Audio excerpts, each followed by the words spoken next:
کربلا یو وری منعقد شوی ده، عاشورا یو وری شوی ده. عاشورا ویلی تکرار نشوله بیا، کربلا ویلی دوباره برگزار نشوله.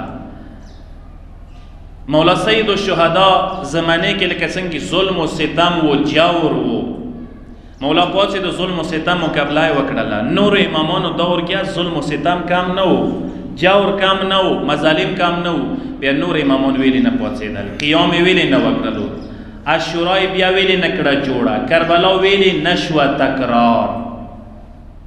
ایدی سوال جواب مختصر وقت کې د سویر کوم. علتونه کېدای شي، وجوهات کېدای شي. ایوا وجه دا کېدای شي چې عاشورا ویلی نشوه تکرار. شاید وجه دا وي چې کوم موقعیت، کوم حالات اوسه مولا سید الشهدا روبرو شوه و، نور امامان هغه حالات سره روبرو نشول. لکه کوم موقع مولا ته ملاو شوله یزید دور کې څنګه کلم کله شراب چکل، کلم کله فسق و فجور کې مبتلا و، کلم کله د اسلام مذاق وړاو کړي وو. ځکه مولا ته بهترین موقع ملاو شوله، دا شی موقع، دا شی مناسبه، دا شی فرصت بیا نور امامانو ته نشو ملاو. دا شی فرصت نور امامانو ته نشو حاصله، ځکه هغوی دوباره یوه بله عاشورا نکړه جوړه، یوه بله کربلا نشوه جوړه، تکرار نشوله. د یوه وجه کېدای شي.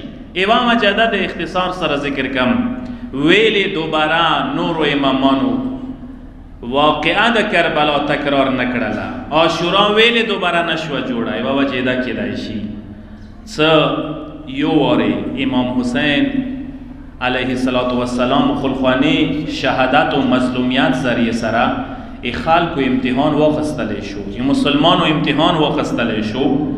امتحان کې ټول فیل شول، ناکام شول، شرمنده شول.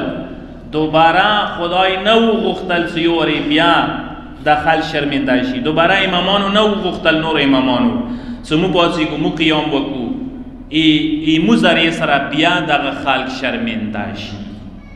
ایدی که خو وضاحت تا کوم یو وکیسه تکوای شم. مولا څه کله قیام کوي مدینه نوځي، ډیر خلک مولا ته راغله چې مولا ماڅه مولا خطره ده، خلکو امام ته مشورې ورکي.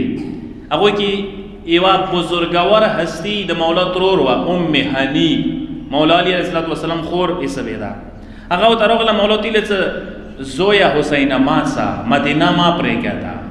مولا ته یې ویلې ترورې، هغه ورته چې وجه دا دی چې ما خوب لیدو چې مدینې نه یو کاروان وځي، اخ کاروان پسې څټه مرګ دی، یا کاروان وجې نه قریش شرمنده کېږي.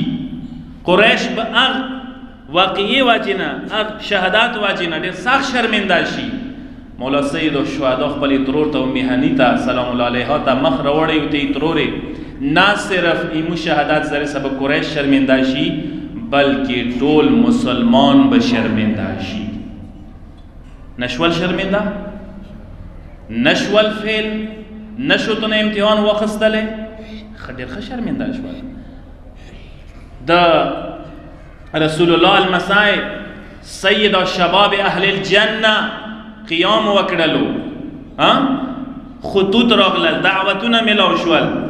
امام حل من ناصر ینصرنا غږونه وکړل. دی په باوجود سوا د 72 کسانو نه چا مدد نصرت نه وکړه. شرمنده شول که قیامته پورې شرمنده شول. نو دا یو قسم ته نور امامانو نو غوښتل چې یو وارې دا شرمنده شوي دي، دوباره بیا شرمنده شي، دوباره بیا دوی نه امتحان واخیستلی شي، بیا فیل شي. پاته وه چې که چیرې بیا داسې قیام وشي، بیا داسې قیام وشي، تحریک پوڅېږي، دوباره شرمنده کیږي، کیدای شي دوباره شرمنده